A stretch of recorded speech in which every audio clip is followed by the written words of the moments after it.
Is anybody in here familiar with the USPA, the United States Psychotronic Association? 3 people? 4 people? 5, 6? Okay, so there's about maybe a dozen people in here. United States Psychotronic Association has been around since the early 70s, I believe, and it wasn't until, and every year they have conferences on all kinds of different technologies, like mind-related technologies, healing technologies, energy technologies. A long time ago, even Peter Lindemann and Eric Dollard, who wasn't able to be here this weekend. They're some of the past presenters of the USPA, Bob Beck, a lot of the big names that you've heard of for years, who are really a lot of the pioneers of the whole alternative science field, from everything from agriculture to mind empowerment, energy, medicine, you name it. Were at one time or another involved with the Psychotronic Association, the USPA. And then it wasn't until about 1978 was when they actually started to record their conferences. They're already having annual conferences where people came in from all over the place, just like this kind of conference, and they had various speakers throughout the weekend, and that just kind of grew and grew. And some of the conferences, it seems like there's maybe like 30 presentations or something just on the weekend. And so in 1978, when they started recording those, it was a certain amount of years they recorded them just on audio. And this is back in the cassette tape days. And so those have actually been preserved. Some of them are not in the best shape, but they are audible. They're very valuable, and they're very historical. From 1978 to a handful of years, it was all audio. Then eventually they started video recording these. For a long time, a lot of people didn't really know how to get thought that a lot of these presentations actually disappeared. And recently, actually, Geoffrey Miller had made an introduction or had recommended that somebody at USPA talk to me to help get all these old and new video presentations online in some type of digital downloadable format, kind of like what we do with A&P Electronic Media, so that more people can have access to this information. Literally, there's probably about 1,000 presentations, if not more. I mean, it's one of the most incredible organizations that's ever been around, with material that would just blow your mind. Today we have somebody that's going to share a couple minutes with about the USPA, their upcoming event, and some of the stuff that we're going to be doing. A&P Electronic Media is going to be producing all their videos as digital downloadable audio and videos coming soon, and so all that's going to be made available to everybody. Great. And so that's been a long time coming. I guess for quite a few years, people didn't have access like that. And so I'd like to introduce Mr. Alan Kaspersky, who works with the USPA, and he'd like to share a little bit of information with you. Thanks, Aaron. You made my job real easy. You covered about 90% of what I was going to say. So that's it. So I'll just mention the name of the website is Psychotronics with a P, psychotronics.org. When you Google it, you won't even find it, unfortunately. But psychotronics.org. And we have an upcoming event next weekend. So that's where I'll be after this. Friday, Saturday, Sunday, and I think workshops on Monday. In Chicago. It's all on the website. And he's right. I was in charge of AV production since about 1990, and I've attended every conference since then. So if you have any questions about what kind of people, what kind of speakers are there, what kind of topics, I'll take your questions. Yes. So this Psychotronics event is in Chicago. I'm not in a position to attend it this year. Do you think I could attend it next year? I think you can. Yeah, because I've been yes, before coming to this conference, I spent some time in Chicago because I plan to move there. Well, it's been in Chicago the last few years, mainly because some of the organizers live near there. But in the past, it's been in Sacramento, it's been in Golden, Colorado, it's been in Atlanta, it's been in Columbus, in Milwaukee, and Dayton. So next year, it's probably going to be in Chicago again, but you never know. Oh, we also had it one time in Laughlin, Nevada, and 138 degrees. That was fun. So, any other questions? Yes. What's the typical duration of the conference? Usually, registration starts like Friday morning, and the lectures go on till Sunday at 5. But we usually try to have workshops Sunday night and Monday. Anyone else? No plans to do it at other locations? Do you have any local representation or chapter here you could go to? I'm sorry. Do you have a chapter here? Oh, yes, okay. We used to have chapters all over the nation, and unfortunately, like our peak was back in the 80s, we had 300 members, we had chapters all over the place, and now there's really aren't any chapters left. But they do encourage you, if you want to start a chapter, please contact them. Plans to have them in other locations besides Chicago? They decide that at the board meeting each year, so I won't know that until Sunday. So I don't, but I would guess it'll be in Chicago again. Yes. So did you say 300 members or 300 chapters? No. When it was very popular back in the 80s, I would say we would get an attendance of like 300 members, 300 attendees, between 150 and 300 per annual meeting. The annual meeting. The chapters went from 5 people to, I think the California group had 150 at one time. Anyone else? Okay, thank you very much.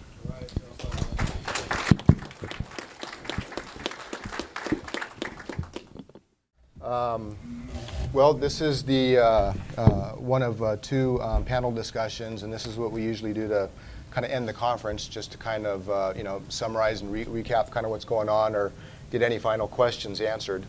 And so, did y'all have a good time this weekend? Yeah. All right. Well, it's always an honor to be a part of this every single year. It definitely takes a lot of work, and there's a lot of people responsible for making it happen. Most of you, I seem to be kind of the central figure on this, but Jeff Moe deserves a lot of recognition for, you've probably talked to him through a lot of the registration process or a lot of other stuff, and if something's going on at A&P that seems a little bit kind of screwy, he's the one that's fixing it. And so, I'd like to recognize Jeff for all his help. And we have Deo back there with one of our longtime friends in Spokane. And actually, Deo's brother owns the largest PC board manufacturing plant in the Dominican Republic, and one of the largest machine shop factories anywhere. And another company that I don't even know what they do, but if you're interested in that kind of stuff, you can talk to him. He's actually from Spokane. We have a Phil back here with doing the camera. His company is KDK1 Media, Digital Media. And I'd like to thank Cliff Krause for hanging around and doing some photos for us this weekend. And then, of course, there's Rhonda Bedini, and there's Renee and Deanna, and a lot of the Eagles Lodge staff who puts up with us once a year. And so this whole weekend is really a significant fundraiser for them to be able to do a lot of their charitable work that they do in this community. And so I know that that's appreciated. And so for some of our speakers, I'd like to thank Al for coming down. Had a awesome time up there in Yak at the mysterious little lab in the mountains. Good honey, eh? And so, good honey. There's a bunch of honey beehives. Beehives. And then Yaro with all his contributions in Energy Science Forum, and being willing to, kind of take the initiative to really push the Zero Force Motor project ahead and be willing to share with us what he did today. So thanks a lot, Yaro. And one of my hopes is actually that the Zero Force Motor, it really isn't simple in concept. It's just a little bit different. And it's something that a lot of, if you can make a Bedini SG, like a pretty decent quality build, you'd be able to build one of the Zero Force motors. And one of our hopes is that would turn into another, legendary kind of device that would turn in and become as popular as the Bedini SG. You know, there are a lot of practical applications for it. We're looking at you know, scaling it up. Well, Yaro's heading up that project, able to pump water and show that it can actually do work. And so obviously you can see it's just in the beginning stages and it has a long way to go. But kind of behind the scenes, we already know of some interesting things that have not really been discussed about it. So there's more than meets the eye. So, and then James, you know, you've been taking quite a beating on the internet. A little bit, and you know, I kind of watched it from afar, and I've never really, you know, said anything. I just kind of stood back and kind of watched everything, and I knew how unfair it was for a lot of the stuff going on. I know a little bit of the background story behind some of the things that's talked about online, and it's not true. And I appreciate you being able to come, actually, you know, bringing what you have, you know, being honest about what it is, letting people see it up close, and taking that journey. So thank you for doing that.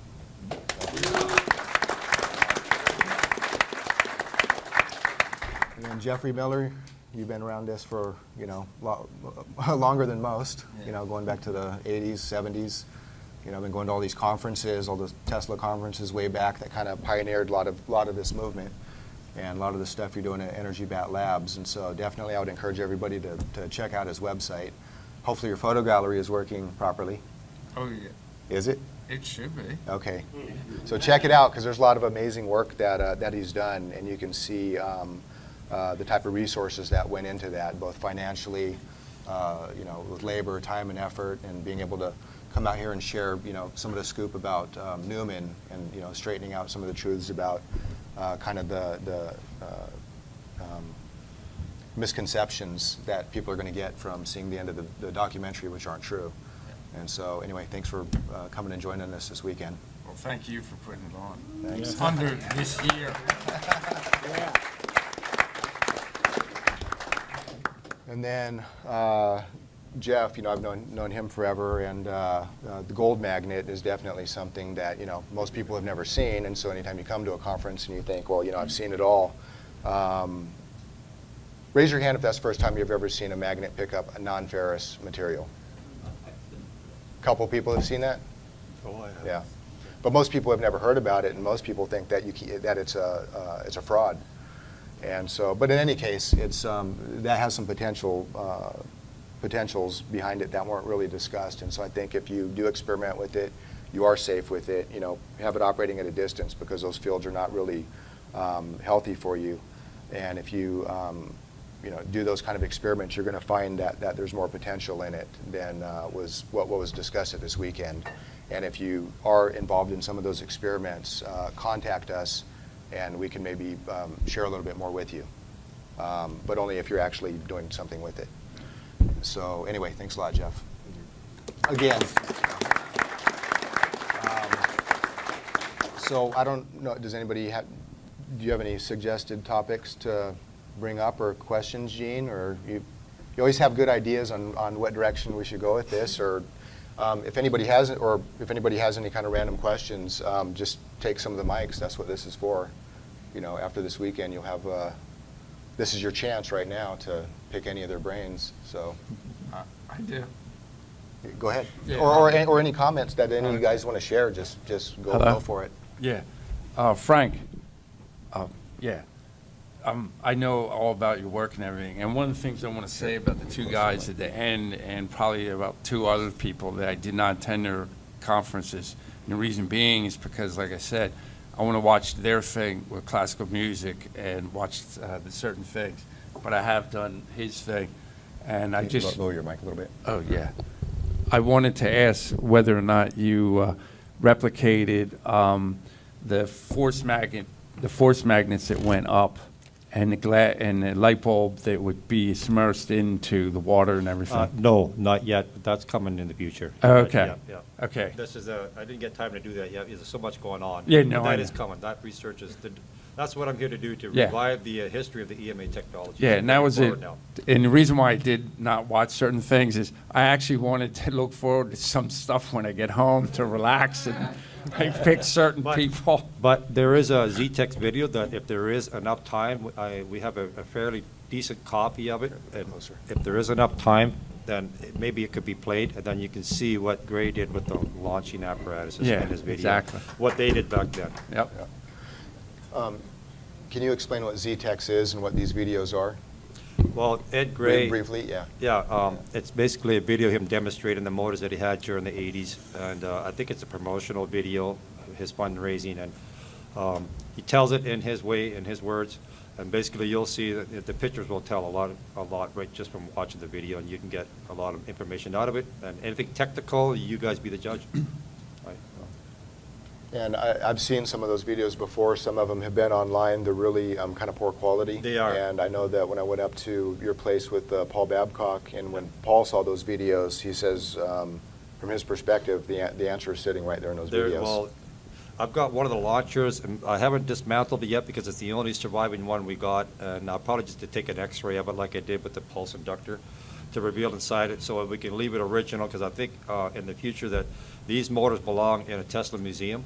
So that's why I've been trying to get all the original equipment together. So if anybody knows where any parts are that are from this original research, bring it forward so that we can gather it all together one day, and when we fully, when it's ready, then it should go to a museum. Really, that's what I think should happen.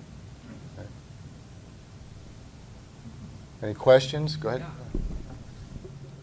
First of all, what particular event got you into this and got you excited about it, and or what you see as the coming free energy age we're going to be in? Big questions, but they could be small too. And that's directed at anyone who wants to say it, or all of you. I've always had a burning desire to achieve the impossible. Yeah, baby. And the only way to find out the answers for me was to look in the universe. To have nature be the teacher, because it only reveals true reality. It's void of mysticism. Taking that information reveals knowledge to an open mind ready to receive it. And that drove me more and more and more because it's needed by humanity. So I've been driven by learning as much as I can, analyze it, figure it out. That's why I took a step back from the internet for quite a number of years there after I was involved from what happened in my life. So now I'm happy to just bring about what I found out and realize now and share it with everybody, because I think it will benefit all of humanity. So that's been my driving factor, is to help everybody make the world a better place. That's it? Your turn. You covered everything. Let's see. Is this live? Yes, it is.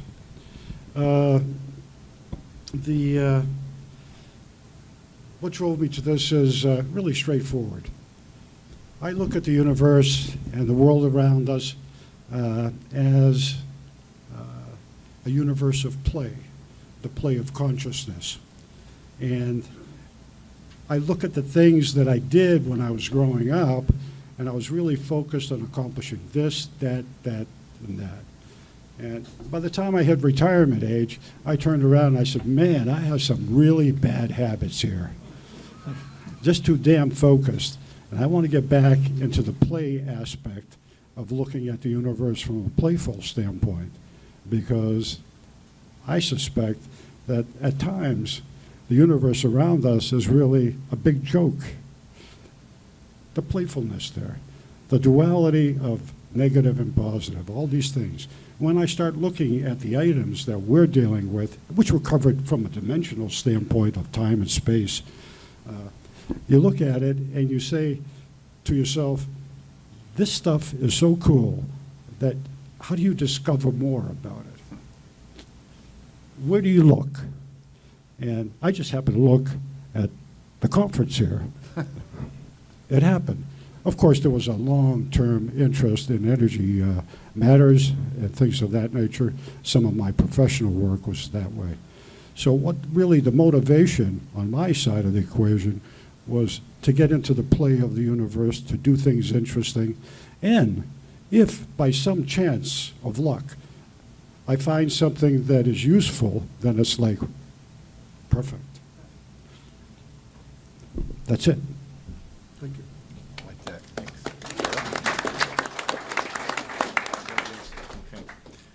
Well, yeah, that's working. Okay. I don't know if it was a particular event for us, for me. It was kind of a, well, I feel like the newcomer here. We've only been doing the free energy thing for about 5 years. I was employed in the mainstream for 26 years, and I think it was a combination of approaching retirement age and just the shocking state of the system that supplies us energy, and the just shocking amount of corruption, you know, and I was motivated by my electric bill in a large way. And, you know, it's just, well, we're Christians, and I believe that the most important thing that a person can do while they're on this planet is to help their fellow man in any way that they can. And I try to use, there's another part to this. When I was about 7 years old, I realized, I knew right away that I was going to be in electrical, electronic, mechanical. You know, I just had this insatiable curiosity. You know, I was taking clocks out of garbage cans and repairing them, and just, you know, whatever I could get my hands on that was technical stuff. We had a couple of bootleg AM radio stations when I was 13, and oh, so much fun modulating the transmitter with a guitar amplifier, and just, you know, but I always knew somewhere inside that there was something that I was going to do. I had no idea when it was going to happen, but it's like I always knew there was some thing that was going to happen in my life where I was going to develop something that was unique. I didn't know what it was until I started thinking about retiring, and the family was discussing what did we want to do next. You know, we wanted to do something to just improve the conditions on the planet, and I decided to use my skill set to first of all develop a machine that we could get off the grid with to power our house. And then there were discussions in the family, and it eventually blossomed into a plan for a global organization to bring these generators to people who can't afford them. You know, we were in Morocco. We go back and forth. We have a lab there in Morocco and a lab here in PA. But we wanted to, well, the reason we went to Morocco was because of the business climate is much, much easier there. And, you know, they don't, the rules and regulations are much less. You know, it's easy to start a business. Nobody's trying to control your behavior there. So that was really the first reason why we went there. And so now we have a lab there, a lab here. We want to eventually supply generators to people in the mountains there who have nothing, no electricity, no money, you know, to try to improve their lives and maybe have the thing trickle down into southern Africa, as Morocco's in the north. So it's really, at this point, it's kind of evolved into our assignment. And, you know, every negative thing that has happened, all the trolling, all the paid opposition, it just makes us more determined. So that's it.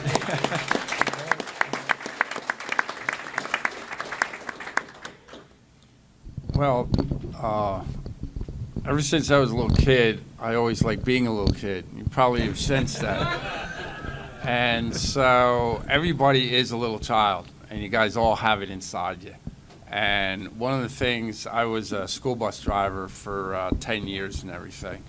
And one of the neat things was I remember my first day of school bus driving, I went ahead and did it and everything. So by the time, like, I think it was November comes around, I was pretty good at my job because what happened is I ended up getting a whole bunch of like, I don't know, food and this and that. And I took it all back to the other people. And the other people, I gave it back to the other bus drivers. And they're all like grumpy and everything. And the reason being is because they don't have their little child in them. And so the little other kids sensed that. And so when they sensed that, they didn't like that. You know, so then they're like, oh, can you come on Jeff's bus? You know? And so just to give you a side story, they had a school bus and everything, and we got all brand new buses with air brakes. So what I do with the air brakes and everything, the first thing I want to demonstrate to the kids to make sure that they sit in their seats is I demonstrated, I said, stand up, hold on. I locked up the air brakes. They all fell in, and they thought it was the greatest thing in the world. So then after that, I said, now, I can do that once in a while, but don't tell your parents. And that was the way that they stayed in their seats and everything while they're running around. But we just had fun of it. But it's just like what everybody pretty much said up here. It's like share people and everything. Now, the way I really got into the energy thing and everything like that is little kids have tons of energy, and I know that. And ever since like my grandfather and everything taught me the first few things about electricity and everything, that was it. I was hooked. I knew what I was going to be doing for the rest of life. And then basically, at the end of the day, just got the Tesla stuff and replicated it. And I just want to get it out there in a practical way. If you don't have it in a practical way, and they're all steps, and everybody's at the same level. It was the same thing when I used to run track. You know, I was always in the left-hand lane, and other people would say, like, how do I get in that lane, basically? And some people aren't going to ever get in that lane, but they're going to be in their other lane, and that's the lane that they're at as on their path. And don't try and compete with other people on their paths. So that's just, I just want to have fun because it's just a big, giant, like, ball of fun. And the reason why everybody gets mad at everybody is because energy. Half your life is worrying about whether to pay for bills and this and that, and then the energy should be free. And what it is, I get back to the same old story. The bullies in the school, in the sandbox, have taken over. And so now everybody else has to sit there and stand up to the bullies. It's as simple as that. So that's about pretty much it.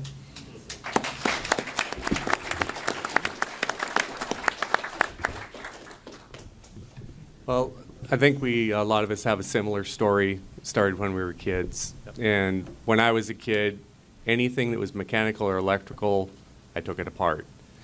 And I wasn't very good at putting it back together in the beginning. But my mom, she would make me put, especially the electrical things, she was fairly knowledgeable about electricity. And she would make me put it back together. And I would say, okay, it's back together. Plug it in. She said, I'm not going to plug it in. You plug it in. Of course, a lot of times, bang, and the breaker would blow. So I learned the hard way. But I told you about my Uncle Carl, who was a big influence on me. But I had 7 other uncles, and they were all equally amazing. They were all inventors, mechanical, electrical developers. The patent books are full of their inventions. And so that was a big influence on me also. And I was just curious about how everything in the world worked, and led me to follow through and go on to years and years and years of college. And luckily, I wasn't completely indoctrinated by the nonsense. I learned it because I had to. You have to pass the tests. But I always questioned whether the things I was learning were really the truth. And then I didn't know what was the truth, but I wasn't sure that was. And then later I was lucky to become associated with Aaron, and then that led to meeting Peter and John and Eric. And these are the people that really had explanations to the way the world worked that made sense to me. And so that was very fortunate. So just one thing led to another, but it started with a childhood curiosity that just built on one thing on another, and here we are.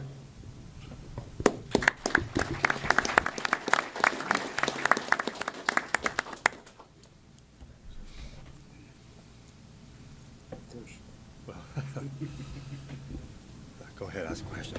Yeah, I don't know if I have a comment on that because I didn't hear the question because I was fixing the microphones that I didn't think I would have to.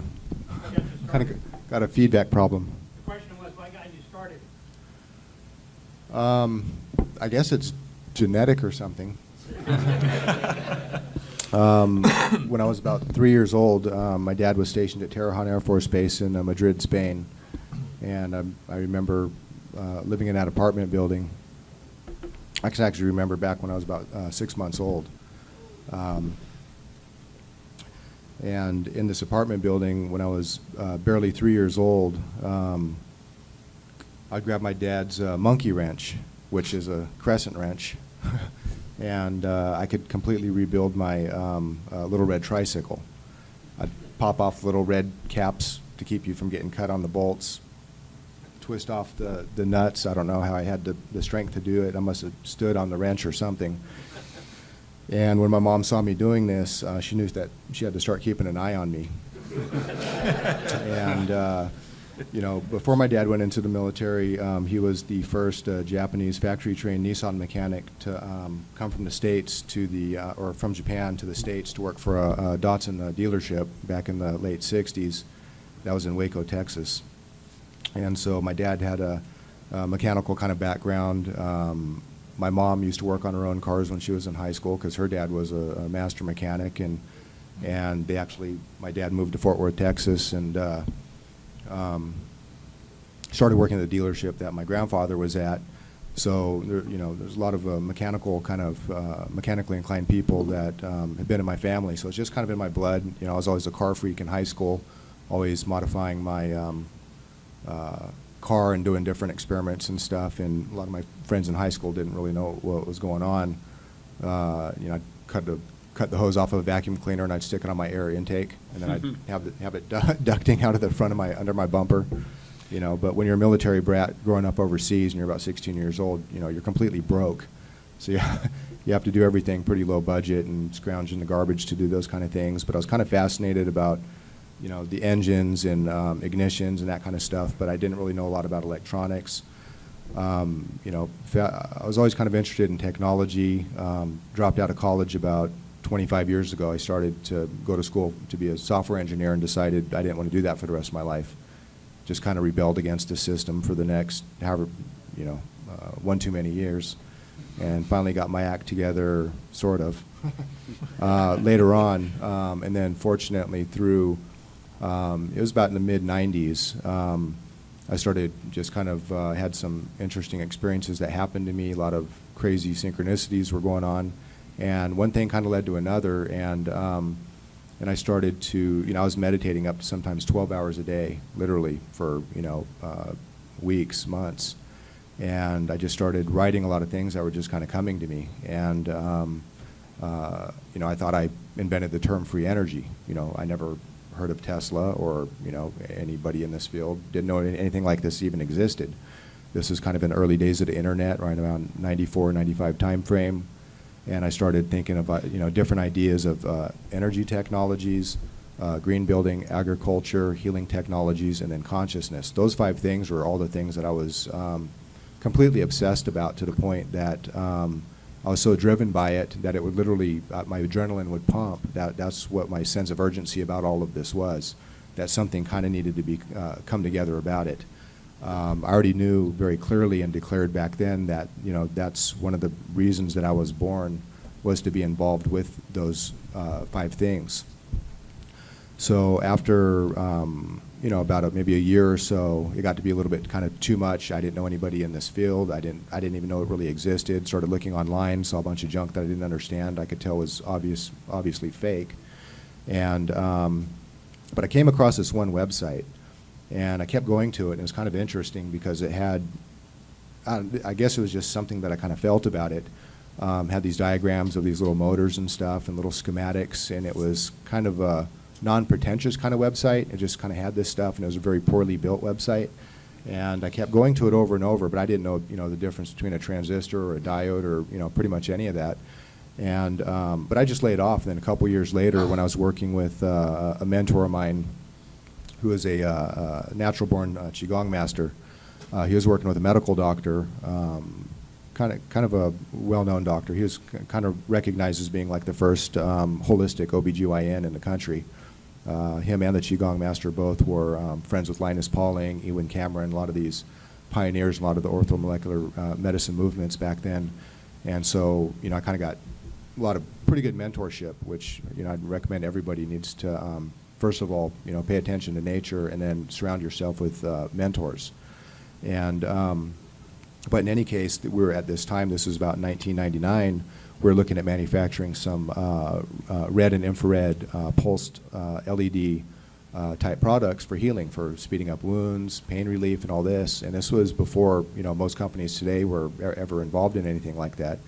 And when one of the attorneys that the medical doctor knew, our doctor friend, he said, "Yeah, I know a guy out in the Coeur d'Alene area who's got an electronics company. Maybe you should go see him. Maybe he can possibly manufacture these devices for you." And so both Dr. McGee and Roger, they went out there and met with him. And when they got home, I was talking to Roger, and he says, "Yeah, and I saw this, met this guy, and he's got this little motor that kind of starts speeding up on its own and charges its own battery up." Instantly, I was like, almost kind of flipped out. I'm like, "You got to be kidding me." And I said, "You mean somebody around here is into that kind of thing?" And so the next day he took me out, and I went to this electronics shop, and they were building audio amps and all kinds of audio-related stuff, and went back into his office, and here I am talking to this guy, and his name is John Bedini. And so we're sitting there, and the first thing he shows me is this motor in a glass case, and I'm standing behind his desk, and at one end of his desk he had a computer monitor on, like one of these old cathode ray tube monitors, and he had this little motor in a glass case, and he just and the battery was dead. Best thing about it was corroded old like D-cell batteries or something that were dead. And he just grabs the rotor, turns it, starts turning, starts speeding up. The battery starts charging, lights are blinking, it's producing all this mechanical work, and I'm looking over at this computer screen about 7, 8 feet away, and with each rotation, the picture on the screen was moving like this, from that far away from the pulses coming off of that motor. I was like, holy crap, what? How can I learn more about this? And he asked me, well, are you on the internet? And I was like, yeah. So he gave me his website, went home that day, pulled up the website, and it was the same website I kept going to over and over and over a couple years ago. And out of anywhere in the world, he's 45 minutes from my house. Wow. So, and then the rest is history. But so I went from there to meeting Peter and a lot of these other guys. But that's kind of just being inspired and learning a lot from John Bedini. And then when Peter Lindemann came down to Spokane, I might have been around 2004. He worked with John for about a year after he got some funding to develop the battery chargers. And so just John and Peter both being very gracious with their time. I'd go out to John's shop, sometimes a couple days a week, for months. I was always welcome out there and just kind of watching and observing and kind of learning. And so that's what, over a period of time I saw that they were really involved with these things that have been on my mind a couple years before, but I'm seeing that they actually exist and they're doing as claimed, and that they don't violate all these laws of physics that I've heard about and everything, and not having a background in any of that. But being around them, my learning curve got cut pretty short. And so that's kind of what got me into it is when I really met them, which not everybody is fortunate to have been in that position. But really what it was just all these synchronicities kind of lined up. If I shared a lot of them with you, most people wouldn't believe how it is. Like when Susan is talking about synchronicity in particular as being part of a strategy, it's like, are people not feeling, too woo-wooed out about that are doing, serious stuff, and some of this marketing and social media and that kind of stuff? Is that something really taken serious? Because I'm a synchronicity freak. Literally, that's my favorite word. If you search online, there's actually the Murakami model of synchronicity. You can read about it. But it's the synchronicities that really kind of lined up, and when I kind of stepped back and just kind of surrendered to the flow, it put me in the right place at the right time. And I never really went out and sought anybody. Somebody came to me and told me and kind of introduced them to me, so I just kind of sat back to see what would kind of come my way on that, not expecting anything, and it happened to always be the right person at the right place. And they turned out to be some of the most authoritative people on their own particular subjects that I happened to be researching at that very time. So, you know, it's that kind of thing is kind of out of your control. So, you know, you can't really make it happen, but you can kind of, you know, tweak your own mind so that you can kind of rub the magnet in the direction that you want. You know, if you want to really see kind of what my perspective is on some of that stuff, I don't really promote this website, but AaronMurakami.com, I have a couple little papers on there on the synchronicity. It's called the Murakami model of synchronicity, and then there's a time travel meditation which aligns your past, present, and future self, and I used it to kind of predict what was coming 1 to 2 minutes in the future down the road with a pretty high degree of accuracy. And then one other part was the devise model to kind of manifest these things into my life, because I didn't really have like a clear plan. I just kind of left it up to God basically to bring these things into my life. But my mindset in how I bring these things about to, you know, get me started in this and to continue on the most productive and optimum path, I just call it the devise method. You know, DEV is, or DES, DEV is for, or DE is for like a desire, and because you obviously have to have a deep burning desire to do, you know, to do anything great. But when I desire something, I desire it to the point that literally, you know, my adrenaline will start rushing. You know, sometimes I will fall to my knees in like almost an ecstasy of how much I desire something to come into my life. And the VIS is visualization.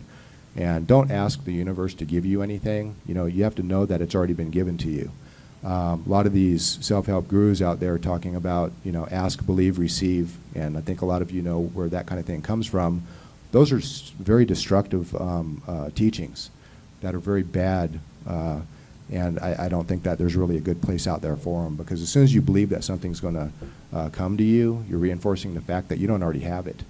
You know, if you're in the act of receiving something, you're reinforcing you don't have it.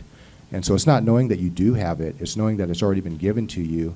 And then the last part is E, which is emotionalize, that you got to emotionalize it to the part where you're so cranked out of your mind in gratitude that you're so thankful it's already been given to you. And if you combine those three things, it's, you know, it opens like a magic window that things just line up, and you will have an increase in the synchronicities in your life at a frequency that will blow your mind. And so I'm talking about astronomical synchronicities, you know, like, you know, 3 or 4 days a week.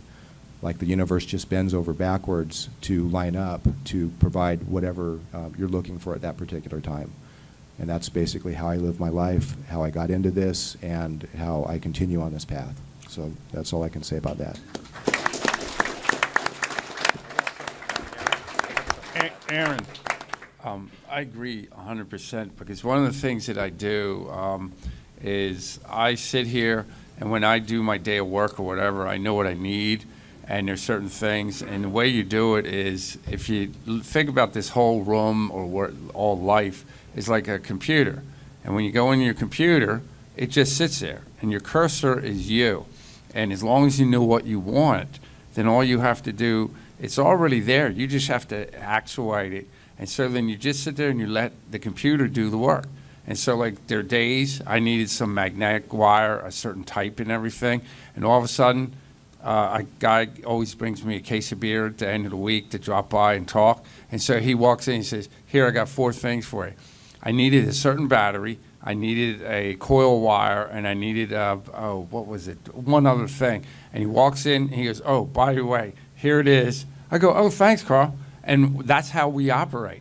And the perfect example, and the guy sitting right here, is he goes like this. He goes, Jeff, I saw your website and everything like this. I can't do this. This is way past me and everything. Here, you're going to need this. And he walks in and he goes, here's a QEG. And he handed it right to me. And so all my life is 100% exactly what Aaron was talking about. And the minute you understand how that works, you don't need to do anything. You don't need to worry about money. You don't need to worry about all that stuff, because it all comes. It's already been given to you. All this stuff has actually been here. All we're doing is meeting it in time. So basically, we just wait for the sun to go around or whatever we do out there, and we just sit there, but it will come here. But the biggest thing is, the key part is his emotional part. You've got to have the passion, because the passion is the electricity that runs the generator that makes it work. if you don't have that passion in there. And that's why when you see people all of a sudden like getting mad and everything, and they get into a state of mind where they really are out of their minds, and they shoot somebody, and then all of a sudden they realize, like about 10 minutes later, the cop cars are there and they're sitting in the cop car. They don't know what happened because they're so out of it. They literally are out of it, but their passion was not directed. And that's the key thing, is to learn how to direct that. And it's just like you going with your cursor. If you don't know where anything is in your computer and everything, you're just basically screwed. You know, because some people go, let's search things. Some people like this and that. I never search on anything on a computer because I know exactly where my parts are. And believe me, I've got millions of parts in my lab, and I know where they are. People go, are you going to itemize those parts? I said, no, it's all up here. I don't have to think. All I have to do is visually know where they are. And in the beginning, when I moved the one lab to the other, I'm still learning the last part of my lab because I just haven't been back in the real super part of the lab that I stay away from, and people keep telling, don't go back there and play yet. You got to finish up the last part of your work. And I know I came here for work, so that was about it. Can I add something there? Everybody, our minds are like a computer with millions of ideas ready to be released. Yeah. When we're all kids, we had that ability to visualize and dream of anything of the wonders of the world until we got to school.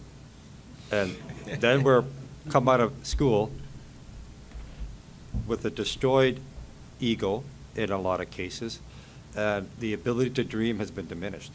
So as adults, we're all confused trying to figure out the meaning of the real world and what it's all about. So these conferences and realizations of how the universe works, I think allows us to go back and recreate and reinvent the ability to dream again as adults and get excited again, and it opens up your inner creativity, it releases it. Now that you have tools of awareness of the creative process, move forward. Take that and do your research and invent. You have some tools and use it. It's there now. The other thing that I would like to express to you guys is that the way I do things just up in my mind, I'm like SolidWorks. I can think on like 3 different levels. I can rotate things. I can like I see in color, so I can put I can look at that machine over there, and I can have it up there, and I can put it. I can go inward. I can go outward. And one of the things that SolidWorks did when they started bringing out their software program is that they started going to AutoCAD and trying to get people to like get away from AutoCAD. And the funny thing is there are other people that they're actually trained, their brains work only on 2D, sort of. And it was very hard for them to actually be able to use SolidWorks because SolidWorks is basically rotation. And then you have to go inward and outward. And it's a learned skill. For me, I got a copy of SolidWorks because I knew I needed it and everything. And in 10 minutes, I already knew how to run 90% of the whole program, because I knew what I wanted in there. But my whole head just goes like that. And the one thing I don't get that everybody always tells me, oh, Jeff, do you get like dreams? Do you get ideas? Do they come down in your head and everything like that? No, I don't. I know what I want, and then that's it. And I always hear these people, they write down at nighttime, they have dreams, they get up at night, they sketch it out and everything like that. I've absolutely never had it happen to me in my life. It's like I just know what. It's weird. It's a knowing. It's weird. I'd like to share 3 fun little synchronicities with you. 2 of them have to do with the conference, and one happened last night. So just an example of how this keeps happening over and over and over, but not by accident. Like last night I was talking to Cliff, who's been taking photos, and we're sitting at the bar, and we're talking about one thing, and then I just kind of tuned into the remote viewing, because I'm a trained remote viewer. So we're actually talking about it for about 15 minutes or so, and then just out of the blue, somebody walks into the room, walks up to Cliff and I, and then he just looks at me and he starts mentioning about remote viewing and asking if we knew something about it. Is Lancet, is true or false, Cliff? Right. That's So that kind of thing happens, multiple times a day. As far as the conference is going, when RS did a presentation, originally he wasn't scheduled for that. Originally, I had asked him if he was interested in maybe doing something on the big Bedini Ferris wheel, and he wasn't. And what I did was I had scheduled somebody else who I won't tell you who it was because you might be disappointed that he wasn't able to make it. But we're obviously happy that RS was able to share his presentation. And this one other person had it scheduled for 30 minutes, and he was going to show us how to build one particular thing that's made quite a buzz on the internet, and he was going to reveal the whole formula and everything to it. And he canceled, and then the very next day I got an email from RS asking if he'd be able to do a 30-minute presentation on the poor man's 3-battery swapper. Boom, plugged it right in, so that worked out perfect. And then several weeks ago I went down to Nevada to video Eric in his lab, and we did a lot of video on that musical seismograph project. That was quite an ordeal. When I edited it, it came out to be 4 hours and 2 minutes. And that was going to be a completely separate presentation, and Eric was going to talk on a different topic, and Eric couldn't make it, and so he was scheduled for 4 hours, and we got a 4 hour and 2 minute presentation that we just plugged in. So that's kind of how the things work when you're kind of in the flow, and you're just kind of gear yourself to accept that that's just how life is, or can be for you. So I thought those were pretty cool. Any questions, or you had a comment, Yaro? Yeah. Oh, I think- What time is it? Let's see, we have about, Oh, you have a question? we can probably go about 5 minutes, and then, yeah, go ahead. All right. I probably won't be that long. So first, I'd like to just express my gratitude to you, Aaron, for putting on this conference and inspiring me to be here. I guess a lot of that inspiration actually owe to John Bedini. I want to thank him for guiding me here. And sad that I couldn't get to meet him in person. However, I also want to thank you for writing your book, The Quantum Key. It's been very inspiring, and I followed a lot of Nassim Haramein's work of the unified field theory, which your work seems very similar in mindset. Never had somebody describe gravity to me in a way that I could understand or that made sense to me, really. I guess my question would be, well, I guess I could lead that into, I've been into electricity and taking stuff apart like Jeff since I was maybe 5 years old, taking it apart but not really putting it back together, at least the way that it was built. We'd have friends come over and put large boxes of parts together into something else. But my question would be, I've always been in search for a device that produces more energy than it consumes. And I've seen a number of different devices this weekend, and a lot of them I'm like, okay, well, that's complicated, or I don't understand it. Whereas the Newman motor was the one thing, it seems quite simple, and I've always felt that it's right under my nose. Like, I've been playing with stuff since I was like 14 years old. I got little motors and flywheel out of a tape deck, and it's spinning really fast, and I unhook it and plug it into itself. I'm like, it should stay going. Of course it doesn't. And I was like, but why? It should work. And all these technologies that I've seen, the people have been messing with this for years, and I know people have done this. And it's just been a matter of, I haven't seen it yet, or somebody hasn't stuck their neck out and be like, this is how you do it. And I understand many reasons why that might be, but do you guys have any suggestions of a very simple or straightforward method? Like, I've seen machines like the Newman motor seems to me like, well, that's pretty straightforward, and the guy obviously got a lot of buzz about it, and if you've got enough money to buy miles of wire, well, that probably would work. Do you have any other suggestions on what might be a good avenue to follow, or places I could look that I might... For the actual... For a device that produces excess energy that you plug your house into, in essence.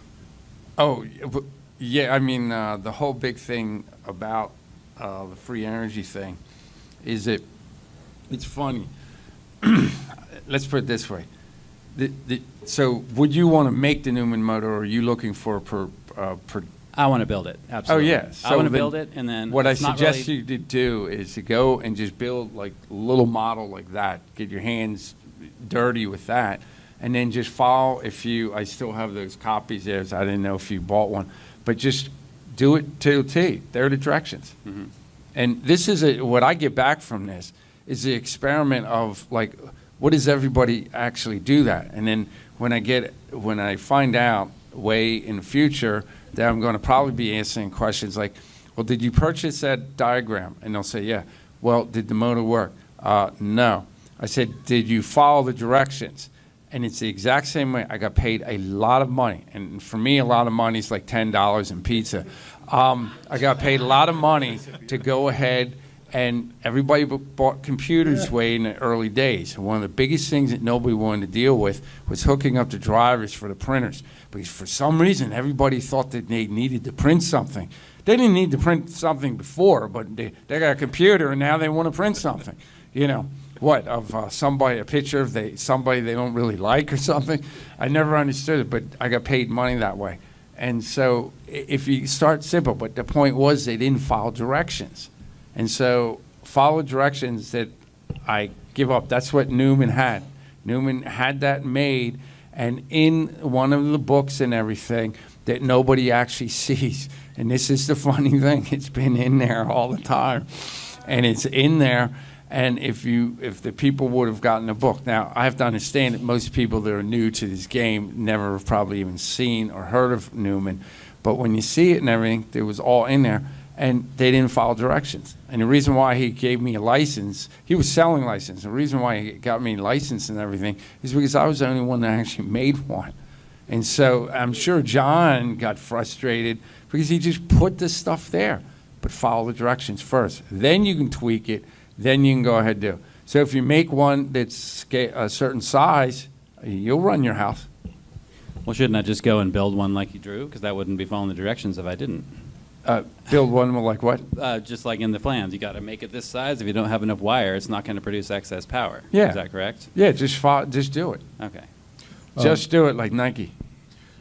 There is a lot to scaling these things up. He just reminded me. They wanted to. A few of the people didn't know that I have those plans, and they're $20. And if anybody wants them after this, I give it to them. This machine right here is over Unity. RS didn't say it when everybody went to dinner. Remember when the light bulb blew out? So we put the light bulb back in. We filmed it for 10 minutes. I would suggest talking to him about maybe whoever wants to see a demo of what he was trying to show. You can do that while we're cleaning up. I built one of Bedini's SGs as well. And that's well, but with the 3-battery swapper method like this, and with Peter's modification and stuff, it takes everything a little bit beyond. But that is over Unity. More work is being done than the net loss from the batteries. There's more work. This is an over Unity machine. Mm-hmm. Would it be able to plug my house into it, though? Well, that has a pretty big battery bank, so I mean, it's just a matter of scaling it up. One thing we saw with the bigger builds is that when people are making a little SG like this size, they're not really going to see a whole lot. It's just kind of a proof of concept. But when you start doing like a 10-coiler machine, for example, I remember in about 2004 or 5 or something like that, whenever John built that 10-coiler, operating on regular lead-acid batteries and stuff, it kind of, it was pretty good. But when they hooked it to these big like AT&T cell phone tower batteries, where each one was like, I don't know, 1,200 amp hour, 2-volt batteries, running on this bank, charging, running from one bank, charging another bank, the impedance on those batteries are so low that there's no blockade to this radiant energy that can come in there to separate the potential difference within that battery.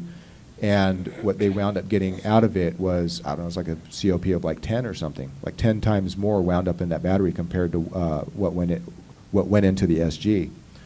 On a SG 10-coiler, that's no different than that circuit right there. But it's just using batteries that were so big, made all the difference in the world. But most people are never going to see that because size matters. Yes, size matters. You really need like forklift batteries. If you do it right, you get the big batteries. You need the storage. Now think about that from the analog of putting the Newman. Newman's got a big coil. That thing requires big batteries. All of the little dinky things are sending the radiant energy into those batteries, and once you start charging those things regularly, it just happens more and more and more and more and more. So having the smaller models helps you understand how to make one, but it's not necessarily going to give you the over unity example. The question I'll toss at you is, what are you talking about in terms of your loads and your demands? Because that in itself will provide you with some sort of direction and some sort of approach that you can look at and lay out in a logical manner and say, okay, I only use power 4 hours out of the day, whatever the case may be, and you work around that, and you work at how much you need in that interval. You may need 1 kW per hour during that 4 hours. Who knows? But you have to analyze the situation, and then you can take a what I would call a multiple approach, in that solar panels are out there all the time.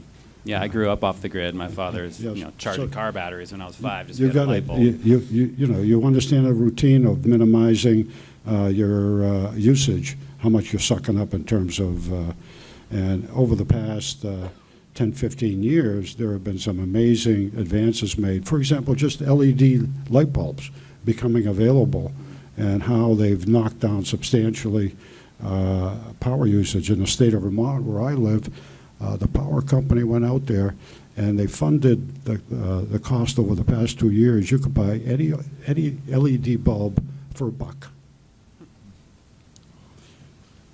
Fantastic. The same thing with water heaters. They went out there and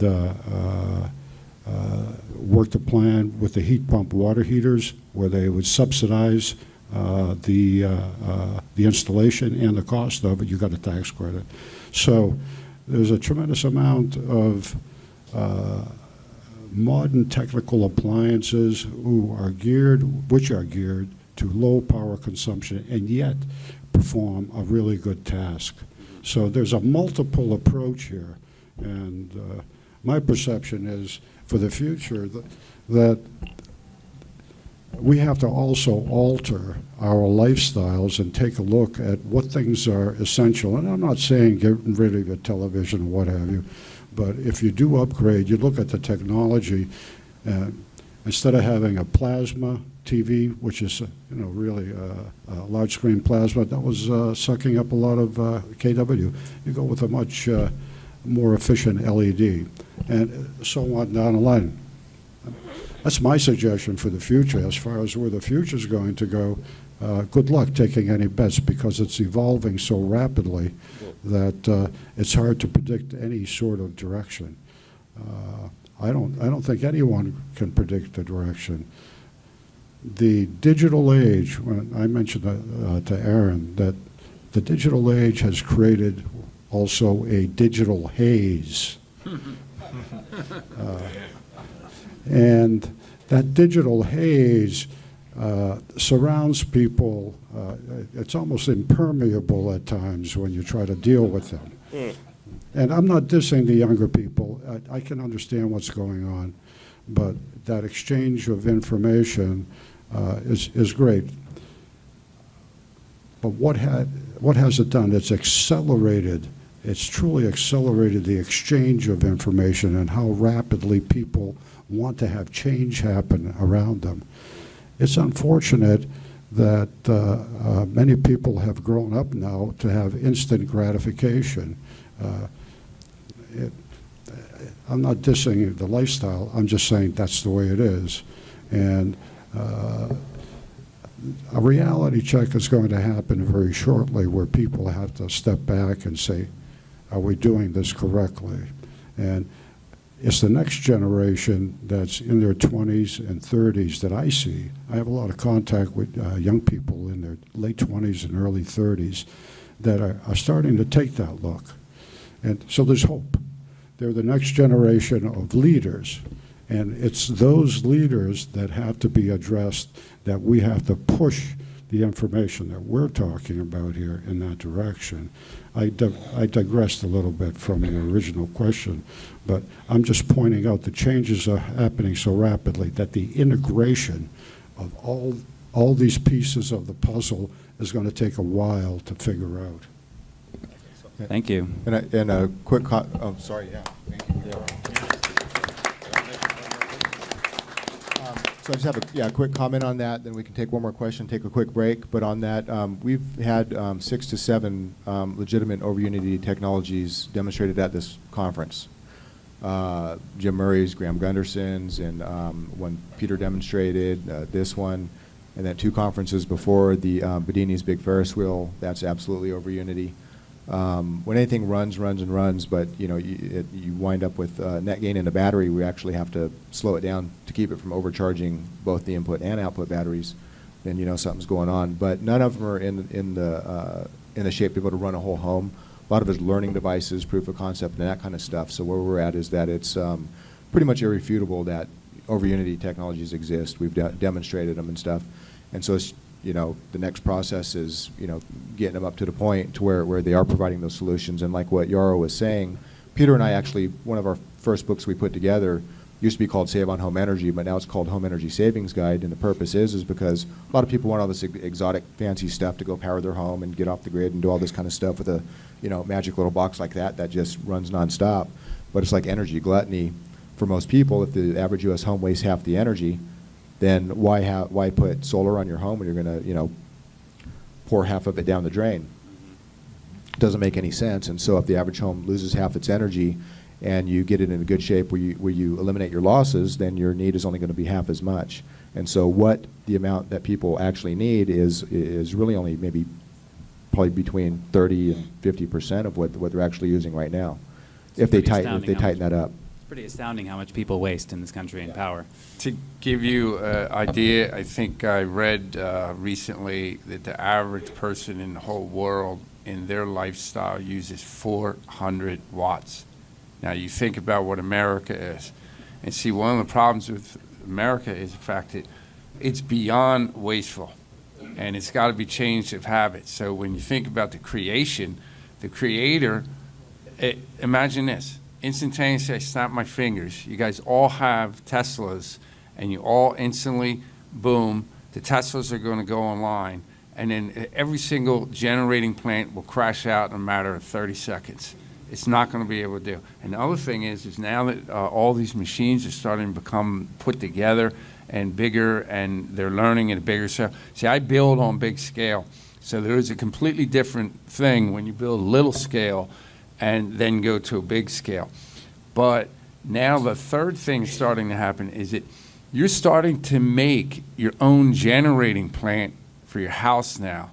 So unless you go read a book on how real power is made and how the real generating stations work and everything, and the power grid and everything like that, that was one of the reasons why I was looking forward to Eric doing the one talk that he was supposed to do, But the funny thing about it is when you start thinking about power generating, then, okay, you take it big, and then all of a sudden now what you're going to have to do is you're going to have to do what I call the NASA move, and that's drop it all the way down and squish it. It's almost like taking a big styrofoam, equal amount of volume, and push it down to like a lead cube, and then be able to put it in their house. Now, everybody wants that, but that's going to take time. And what the creator is really doing is trying to recognize and say, look at yourself and see how much you waste.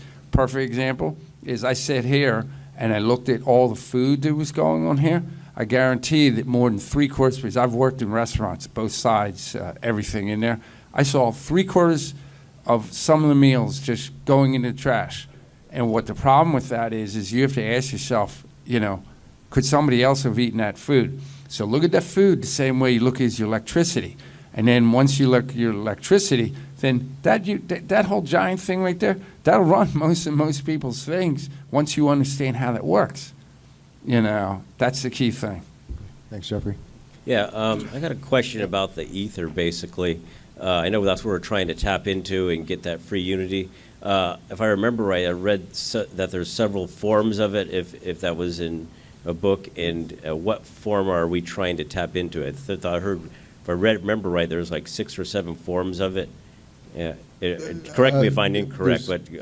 there's different schools of thought on the types of ether. I just focus on the basic concept. There's concepts as like the light ether, the dark ether. There's different interpretations of it.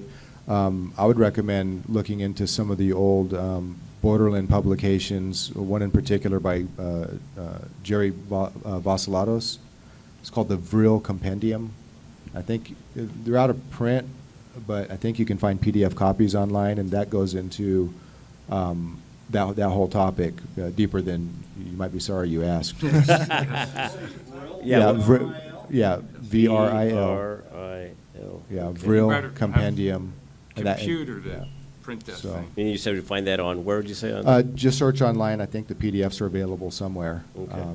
Because I don't think you can get them in print anymore. And Okay. Jerry is what, Gerry? Yeah, yeah. And it's Vassilatos, Vassilatos. Thank you. Okay, thanks a lot, everybody. Okay. So we'll take a quick 5-minute break, and then we'll get started right away.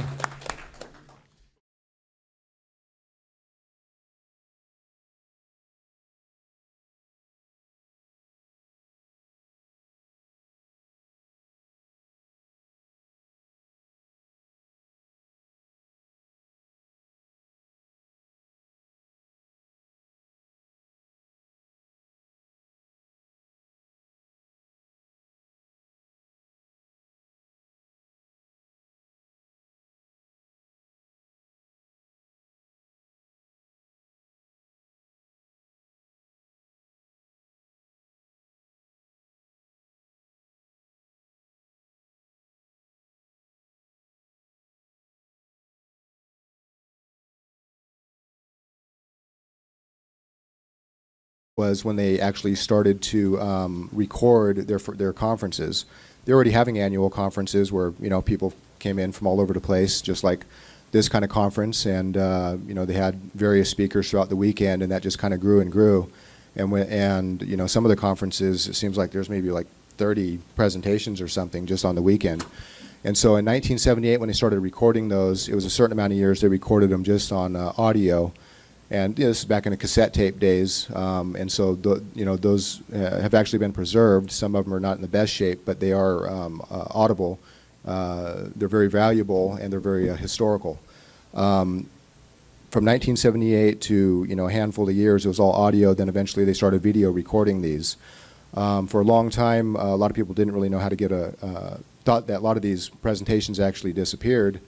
And recently, actually, Geoffrey Miller had made an introduction or had recommended that somebody at USPA talk to me to help get all these old and new video presentations online in some type of digital downloadable format, kind of like what we do with A&P Electronic Media, so that more people can have access to this information. Literally, there's probably about 1,000 presentations, if not more. I mean, it's one of the most incredible organizations that's ever been around with material that would just blow your mind. Today we have somebody that's going to share a couple minutes with about the USPA, their upcoming event, and some of the stuff that we're going to be doing. A&P Electronic Media is going to be producing all their videos. Some of the organizers live near there. But in the past, it's been in Sacramento, it's been in Golden, Colorado, it's been in Atlanta, it's been in Columbus, in Milwaukee, and Dayton. So next year, it's probably going to be in Chicago again, but you never know. Oh, we also had it one time in Laughlin, Nevada, and 138 degrees. That was fun. So, any other questions? Yes. What's the typical duration of the conference? Usually, registration starts like Friday morning, and the lectures go on till Sunday at 5. But we usually try to have workshops Sunday night and Monday. Anyone else? No plans to do it at other locations. Do you have any local representation or a chapter here you could go to? I'm sorry. Do you have a chapter here? Oh, yes, okay. We used to have chapters all over the nation, and unfortunately, like our peak was back in the 80s, we had 300 members, we had chapters all over the place, and now there's really aren't any chapters left. But they do encourage you, if you want to start a chapter, please contact them. Plans to have them in other locations besides Chicago? They decide that at the board meeting each year, so I won't know that until Sunday. So I don't, but I would guess it'll be in Chicago again. So did you say 300 members or 300 chapters? No. As digital downloadable audio and videos coming soon, and so all that's going to be made available to everybody. And so that's been a long time coming. I guess for quite a few years, people didn't have access like that. And so I'd like to introduce Mr. Alan Kaspersky, who works with the USPA, and he'd like to share a little bit of information with you. Thanks, Aaron. You made my job real easy. You covered about 90% of what I was going to say. So that's it. So I'll just mention the name of the website is Psychotronics with a P, psychotronics.org. When you Google it, you won't even find it, unfortunately. But psychotronics.org. And we have an upcoming event next weekend. So that's where I'll be after this. Friday, Saturday, Sunday, and I think workshops on Monday. In Chicago. It's all on the website. And he's right. I was in charge of AV production since about 1990, and I've attended every conference since then. So if you have any questions about what kind of people, what kind of speakers are there, what kind of topics, I'll take your questions. Yes. So this Psychotronics event is in Chicago. I'm not in a position to attend it this year. But do you think I could attend it next year? I think you can. Yeah, because I've been yes, before coming to this conference, I spent some time in Chicago because I plan to move there. Well, it's been in Chicago the last few years, mainly because when it was very popular back in the 80s, I would say we would get an attendance of like 300 members, 300 attendees, between 150 and 300 per annual meeting. The annual meeting. The chapters went from 5 people to, I think the California group had 150 at one time. Anyone else? Okay, thank you very much.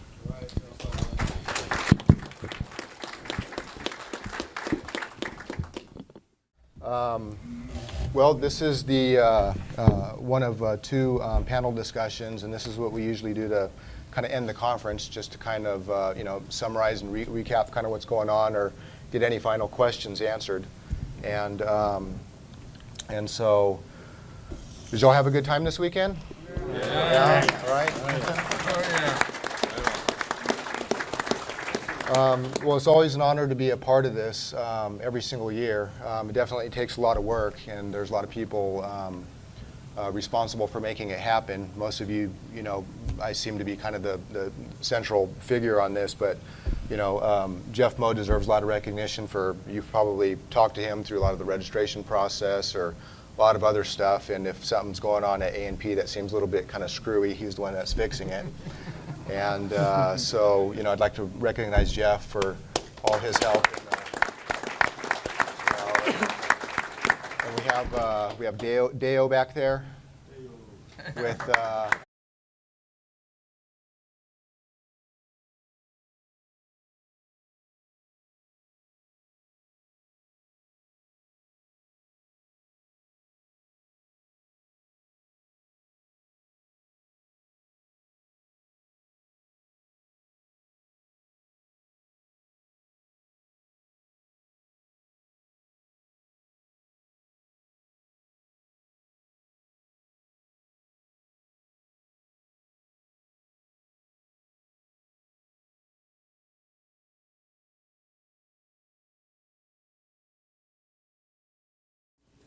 Is anybody in here familiar with the USPA, the United States Psychotronic Association?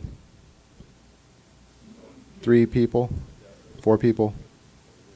5, 6? Okay, so there's about maybe a dozen people in here. United States Psychotronic Association has been around since the early 70s, I believe, and it wasn't until, and every year they have conferences on all kinds of different technologies, like mind-related technologies, healing technologies, energy technologies. A long time ago, even Peter Lindemann and Eric Dollard, who wasn't able to be here this weekend, There's some of the past presenters of the USPA, Bob Beck, a lot of the big names that you've heard of for years, who are really a lot of the pioneers of the whole alternative science field, from everything from agriculture to mind empowerment, energy, medicine, you name it, were at one time or another involved with the Psychotronic Association, the USPA. And then it wasn't until about 1978